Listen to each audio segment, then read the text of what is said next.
کەمکردنەوەی 40,000 سەرباز هەتا کۆتایی ساڵی 2018 بەهۆی کەمکردنەوەی بوجەوە کاریگەریەکی گەورەی لەسەر سوپای ئەمریکا دەبێت. ئەفسەری پایەبەرزی سوپای ئەمریکا ڕاندی جۆرج بە پەیامنێرانی گوت ساڵەکانی کەمکردنەوەی بوجەی لەشکری بە ئەندازەیەکی بەرچاو و قەبارەی سوپا کەم دەکاتەوە. ئەم کەمکردنەوەیە لە ساڵی 2012ەوە دەگاتە کۆی کەمکردنەوەی 120,000 سەرباز لە سوپای ئاسایی یان بەڕێژەی لە سەدا 20.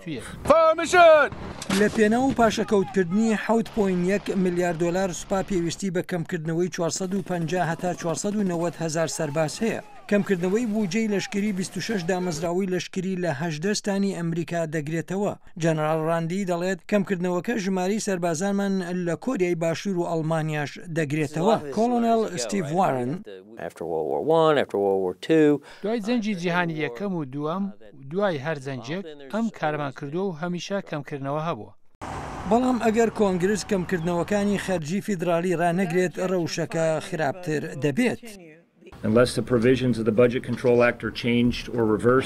ئەگەر مەرجەکانی بڕیاری کۆنتڕۆڵکردنی بودجە نەگۆڕدرێن یان پێچەوانە نەکرێنەوە ئەوا دەبێت سوپا تا ساڵی 2019 30,000 سەربازی دیکە کەم بکاتەوە و ئەمە جوا دەکات هێزەکەمان نەتوانێت لە یەک کاتدا بە گوێرەی پێداویستەکانی هەنووکە ئەرکەکانی جێبەجێ بکات و نەتوانێت بەدەنگ پێداویستەکانی تەنگەتاوی لە دەرەوەی وڵات بچێت.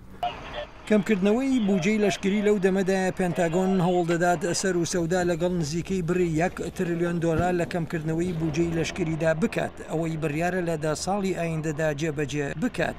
سمکۆ عەزیز، دەنگی ئەمریکا.